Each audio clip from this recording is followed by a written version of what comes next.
Hey, what's up people? In today's video I'm going to talk about the Cold Steel 4max Scout, which is a huge beast of a knife. This knife was designed to be the maximum strength at 4 inches of blade steel. You can see it's a little bit larger than that actually, so it's 10.5 centimeters even. So they lied to us, it's not 4 inches, it's bigger. Anyways, yeah, maximum strength per size. You get a thick slab of steel, OS 10A in this case, which we're going to talk about. The steels that the 4max comes in a little bit later in the video. Big handle, and just a bruiser of a knife, a big tank that's kind of heavy. 288 grams, 10 ounces, a little bit over 10 ounces even. That's crazy. It's a chunk of a knife. Now, when I first saw the 4max, which at that point was the Italian made version, I think in 20 CV if I'm correct, with G10 handles, which was at that time, how expensive was that? I think it was expensive. It was like 300 or 400 euros, and I looked at that knife and I was really not interested, because for that amount of money I'm not looking at the cold steel per se, and maybe not even, or definitely not even at a 4max. That's kind of a big and heavy knife and not really EDC friendly. So all of that changed when they released the 4max Scout. Which they did with a lot of their knives basically. So the SR1 got a light version, and the 8010 got a light version, and the 4max got the Scout, which is technically a light version, but it's not really light. Maybe that's why they didn't call it the light version, because it's really not lightweight at all. But those knives all have a less expensive steel and FRN handle scales, and come in at a lot lower cost. And this knife comes in, I think it's a little bit over 100 euros now. It was about 90 euros when I bought it a couple years ago, which I think was a very competitive price, because you get a lot of knife for under 100 euros. You get a big folder with a thick blade, a very wide blade, a relatively thin ground blade for how thick and heavy duty this is, and then you get a huge chunk of a back spring here. Look at this is crazy. So look at the size of the stop pin even. This is just giant. Everything on this knife is enormous, and I think you get quite a lot of knife for your money here. There are not a lot of knife companies that put out big knives. And I mean big knives in the sense of like cold steel big knives. And yeah, I think Cold Steel has a really high quality to price ratio that's just insane on this knife. This is really well built. Everything feels nice. Even the plastic scales, the FRN is relatively high quality. Everything is nice and rounded off. There are no sharp corners here. The texturing here I like quite a bit. It gives you a little bit of grippiness, and it kind of looks cool also. You can see the knife is perfectly centered. Everything locks up solid. There is no blade play. As you saw in the intro of my video, I think like 2 years ago I betoned this knife through a frozen log, and I haven't adjusted the pivot ever since. I have done nothing to this knife really. I haven't even cleaned it yet, and you can see it's really smooth. Okay, there are no shortcomings when it comes to the quality of this knife. This is a really high quality made tool. By the way, you shouldn't baton your knives. I think you probably shouldn't baton knives in general. You especially shouldn't baton folding knives. Now, I baton fixed blades all the time because it's just a quicker way of getting to dry wood. I never baton folding knives because I need it. It's just for the sake of my videos. Okay, it's really stupid. It's really dumb. I just want to put that out there. But I was interested how strong that lock is, and it is, like all triad locks have performed so far, really incredibly. They hold up really well. They sink in even deeper if they get a lot of shock on the blade. I have never seen one of these locks fail. I think they're really good, especially again for the price. What you're paying here and what you get, the huge chunk of knife that you get, and the reliability. Because a lot of Chinese companies, they put out like big, almost cringy big knives, but they have like really weak locking systems on there, and like this is also big and kind of cringy in a certain sense, but because this doesn't make a lot of sense in an EDC scenario, but yeah, at least it works. You know, if you put it through its paces, it works.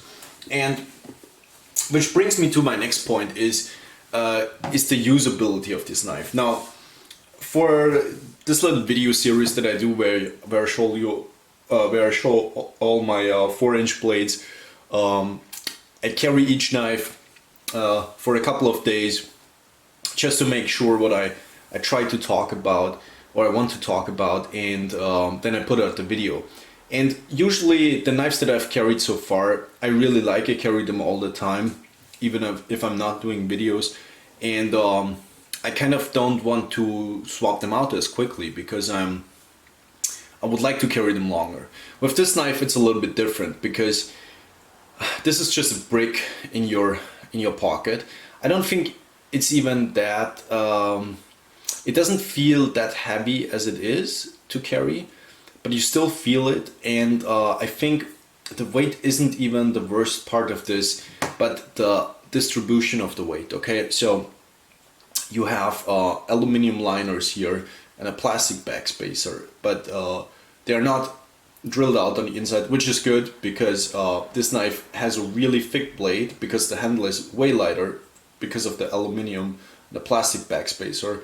Most of the steel is, or most of the weight is here in the blade because of the steel. So you have a really front heavy knife, and front heaviness can be good in some cases, but not with this amount of weight, because if you cut things with this knife, your hand gets tired really easily. And you may say, hey, I have fixed blades that are this heavy and my hand doesn't get tired. Yeah, but are they this front heavy is the question, because this is really, really front heavy. And therefore, it kind of is a little bit annoying to be used in an EDC scenario, in my opinion. Now, like I said, the knife cuts really well. It cuts way better than you would think it cuts. It goes through cardboard with such a ease.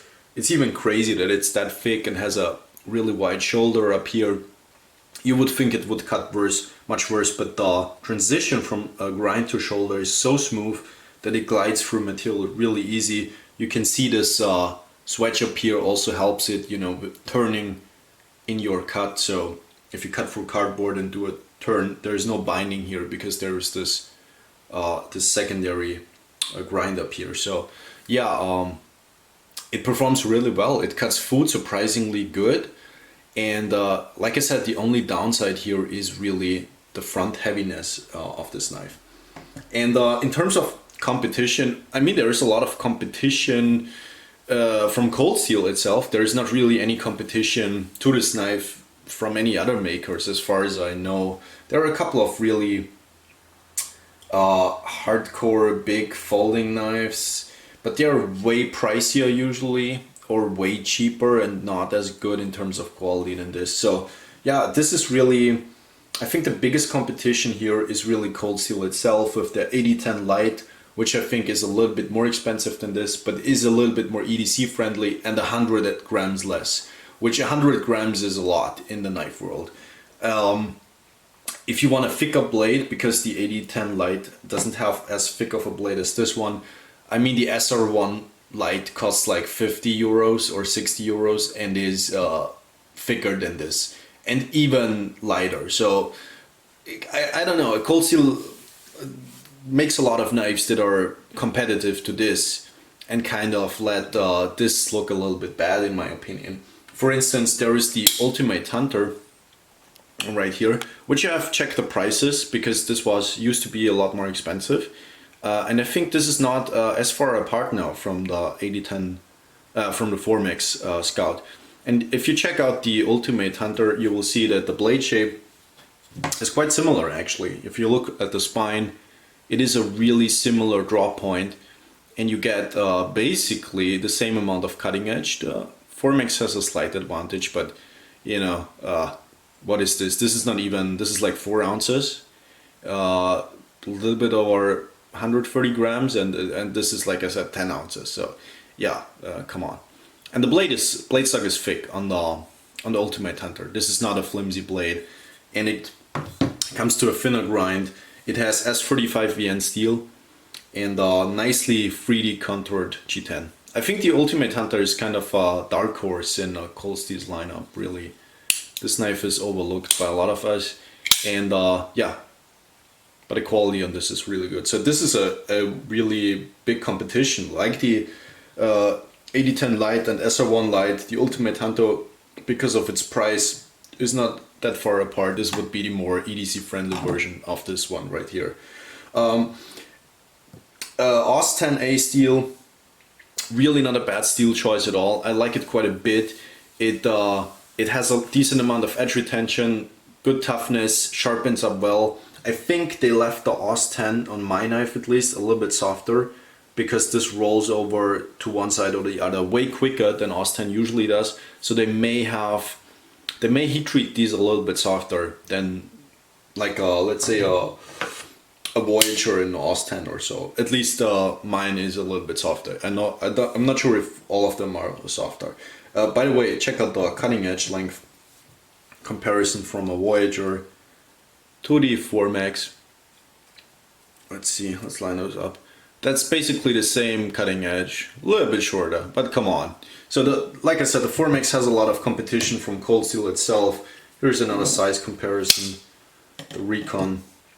Recon also obviously a lot lighter. It's like a 5 ounce knife, half the weight basically. So yeah, Cold Steel makes a lot of good knives. I'm not sure what a Formex really sits in, because if you go extra large and ridiculous, I mean, Cold Steel has quite a few of those knives. The XL folders from Cold Steel, they are usually, oh, you're not even getting these in frame. Here you go. So these are lighter, a lot lighter actually, and they are thinner obviously, but they are also better performers, I would say, and they carry much better because their overall carrying profile in comparison is quite a bit slimmer. So yeah, and these carry inside the waistband a lot better. I found inside the waistband carry to be my preferred way of carrying the Formex.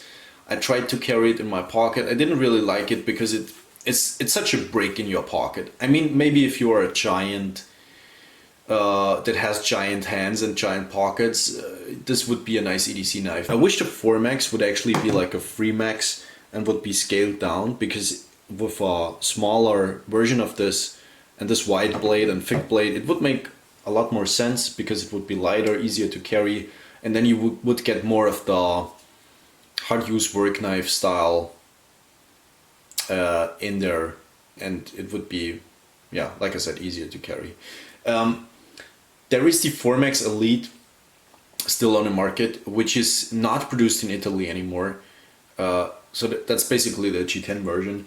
It's made in Taiwan now, as these are, and it has S35 VN steel and comes in at 470 to 500 euros, which is crazy. If you can get this below 100, why would you spend 500 for G10 and S35 VN, which is not a huge upgrade in steel. It's not, OS 10 is a fine steel. You don't need S45 VN for 400 euros more. That's really not, that's a bad justification, I think. So the 4MX Elite really makes absolutely no sense in my opinion, unless you really like the 4MX and have a light or a Scout version and you like it so much that you want to buy the more expensive version. I get that, but yeah, you can spend your money way better or elsewhere.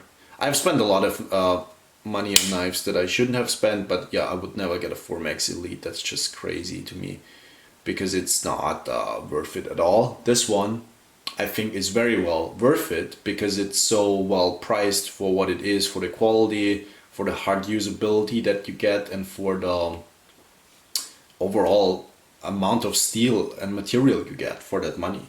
So yeah, that's the selling point for the 4MX.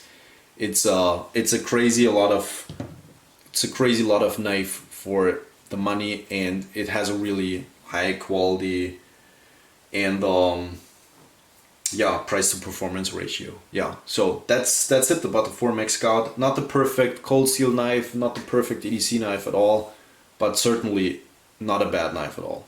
Thank you guys for watching. Maybe we see each other in another video. Goodbye, people.